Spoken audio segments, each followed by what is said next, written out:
Hello everyone. आज के इस वीडियो में हम लोग जानेंगे अरब जोग्राफ़र्स के बारे में और जोग्राफ़ी में अरब जोग्राफ़र्स का क्या कंट्रीब्यूशन है और कौन कौन से फेमस अरब जोग्राफ़र्स हैं, उन सभी को इस वीडियो में हम लोग जानेंगे। तो इस वीडियो का 2 पार्ट रहेगा क्योंकि अरब जोग्राफ़र्स 12 से 13 में डिस्कस करूँगा और एक वीडियो में अगर किया जाए तो काफ़ी लंबा हो जाएगा, इसलिए 2 पार्ट में अरब जोग्राफ़र्स रहेगा। पहले पार्ट में 6 जोग्राफ़र्स बताऊँगा। तो स्टार्ट करते हैं। अरब जोग्राफ़र्स जो थे वो मेनली हमारे ट्रैवलिंग करके ही सारी चीज़ों को बताए थे। तो किस तरह से वो लोग ट्रैवलिंग करके क्या क्या फील्ड में अपना कंट्रीब्यूशन दिए, मैथ्स में और फिर लैटीट्यूड लॉन्गिट्यूड में, ये सारी चीज़ों को जानते हैं। तो कुछ फेमस अरब जोग्राफ़र्स का नाम बता देते हैं जिनके बारे में आगे जाके डिस्कस करेंगे। तो सबसे पहले आते हैं इब्न सीना, जिनको फादर ऑफ अरब जोग्राफ़र भी कहा जाता है। फिर अल बेलाखी, अल मकदूसी, इब्न हाकल, अल मसूदी, अल बरूनी, अल इदरिसी, इब्न बतूता, जाकूत, यकूबी, इब्न खारदूद बे और इब्न खालदून।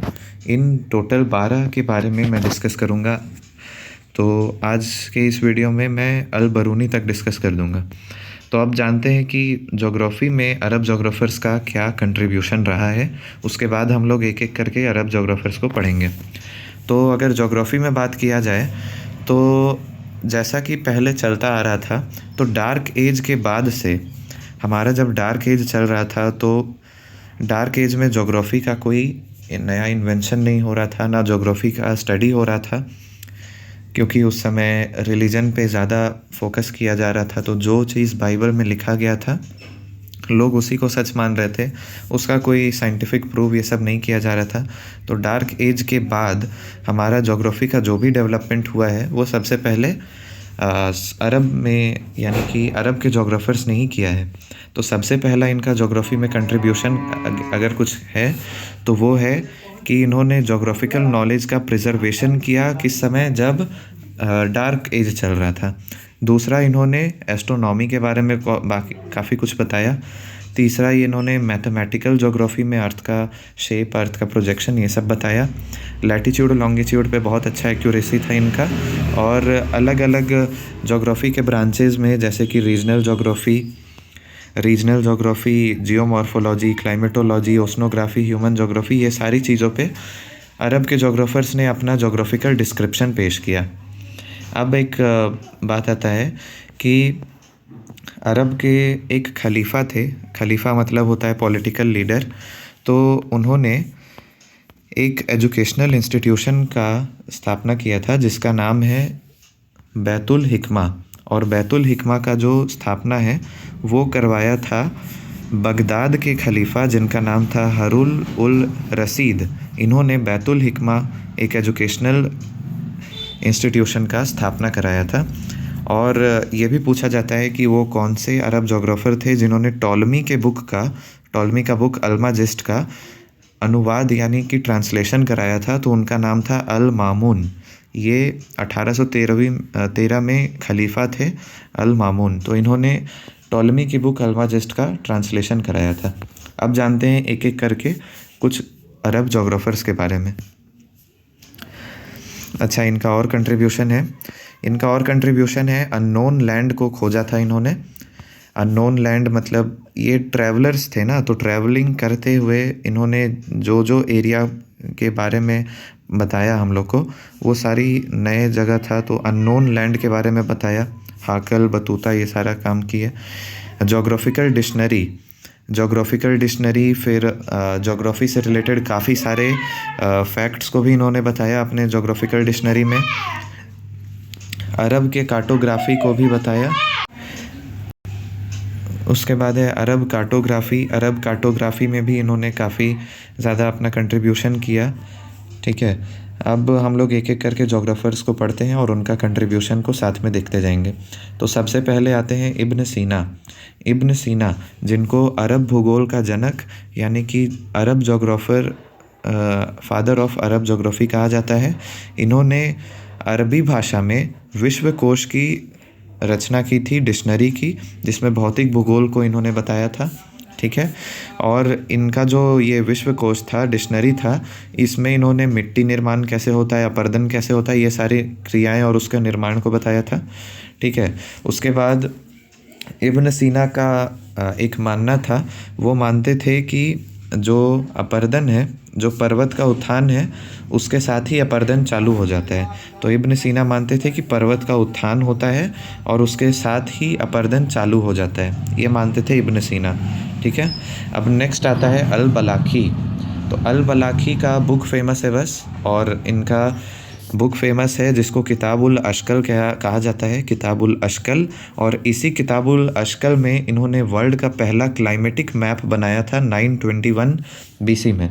ठीक है। वर्ल्ड का पहला क्लाइमेटिक मैप अगर पूछा जाए तो वो अल बलाखी ने बनाया था 921 में, और अपनी बुक अल किताबुल अशकल में बनाया था। उसके बाद आते हैं, ये उनका टाइम पीरियड भी लिखा हुआ है 850 से 934 एडी, अगर याद रहता है तो अच्छा बात है। नेक्स्ट आते हैं अल मकदूसी।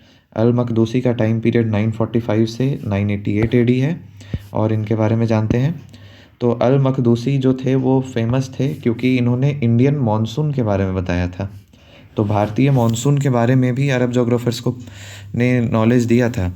तो किन्होंने दिया था? अल मकदूसी ने इंडियन मॉनसून के बारे में हम लोग को इन्फॉर्मेशन दिया था, और पूरे वर्ल्ड को 14 क्लाइमेटिक जोन्स में डिवाइड कर दिया था अल मकदूसी ने। इसके बाद आते हैं इब्न हाकल। इब्न हाकल काफ़ी सारे बुक्स लिखे थे और काफ़ी ट्रैवलिंग करके भी अपने बुक्स को लिखे थे। तो इनका बुक पूछा जाता है इब्न हाकल। इनका पूरा नाम था मोहम्मद अब्दुल कासिम। इन्होंने 943 ईस्वी में अपना यात्रा प्रारंभ किया था, ट्रैवलिंग स्टार्ट किए थे। और इनका जो बुक्स था, बहुत सारा बुक था, जिसमें कुछ कुछ बहुत फेमस है, जैसे कि book of ways and kingdom. Book of ways and kingdom, ये सब MCQ में आ जाता है, पूछता है कि book of ways and kingdom किसने लिखा, तो इब्न हाकल ने लिखा। उसके बाद book of routes and realms, ये भी इब्न हाकल का लिखा हुआ है, जिसमें इन्होंने माउंटेन, रिवर्स, ये सब के बारे में बताया था। उसके बाद the shape of the earth, shape of the earth book भी लिखा है इब्न हाकल ने। ठीक है। इसके बाद आता है कंट्रीज़ ऑफ द वर्ल्ड। तो ये मेजर मैंने 4 बुक का नाम लिखा है जो कि पूछता है काफ़ी ज़्यादा कि book of ways and kingdom, routes, realms, shape of earth, ये सब किसने लिखा है, तो ये बुक को लिखा है इब्न हाकल ने। ठीक है। अब नेक्स्ट आता है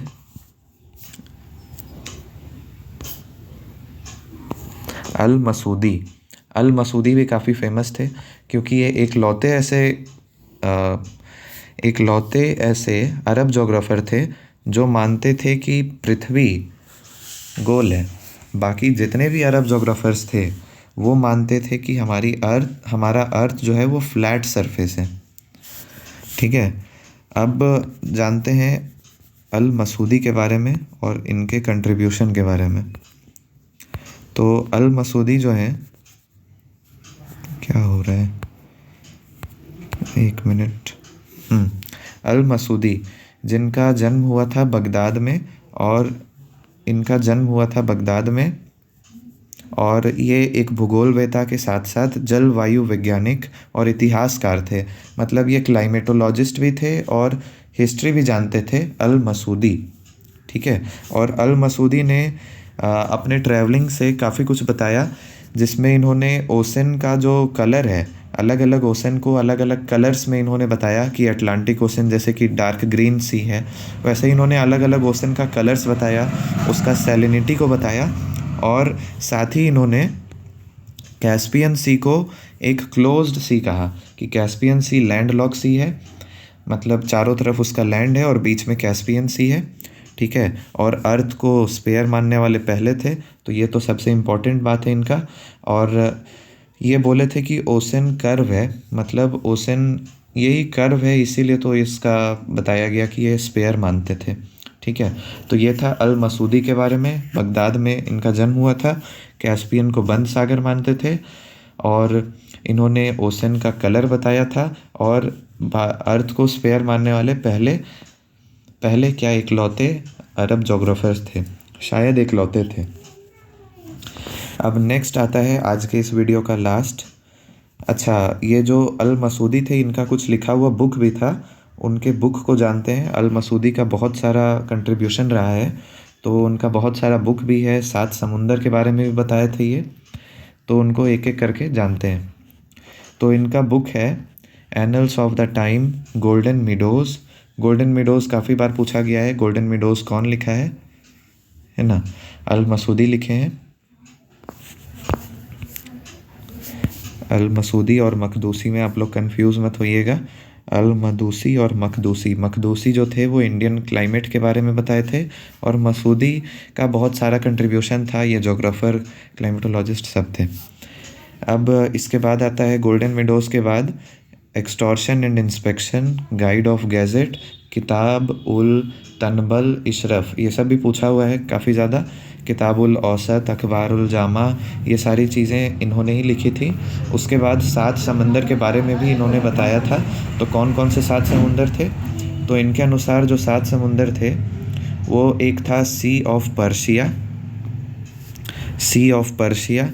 उसके बाद इन्होंने बताया था सी ऑफ पर्शिया के बाद सी ऑफ लार्वे, जो कि इंडस और कन्याकुमारी के बीच का डेल्टा वाला रीजन है, वहाँ पे सी ऑफ लार्वे। सी ऑफ हारकेंद जो बे ऑफ बंगाल में बताया इन्होंने। सी ऑफ कालाबार जो मलक्का का है, केंद्रराज। सी ऑफ सेन्फ, सी ऑफ सोंज जो चाइना का सी है। इसको ये इन्होंने 7 समुद्र के बारे में बताया था। और जैसे कि इंडियन फिलॉसफी में भी 7 समुद्र का काफ़ी लॉजिक है, काफ़ी ज़्यादा उसको भी मान्यता मिलता है। तो ये अरब जोग्राफ़र होके भी 7 समुद्र के बारे में बताए थे।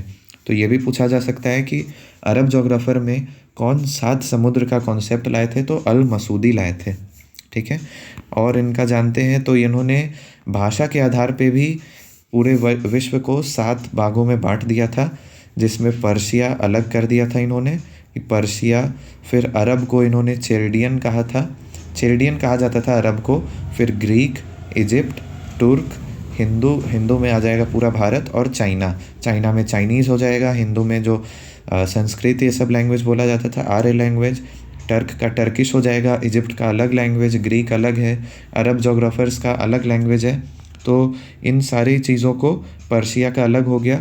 तो इन सभी लैंग्वेजेस को के हिसाब से भाषा के आधार पे 7 राष्ट्र में विभाजन किया था अल मसूदी ने।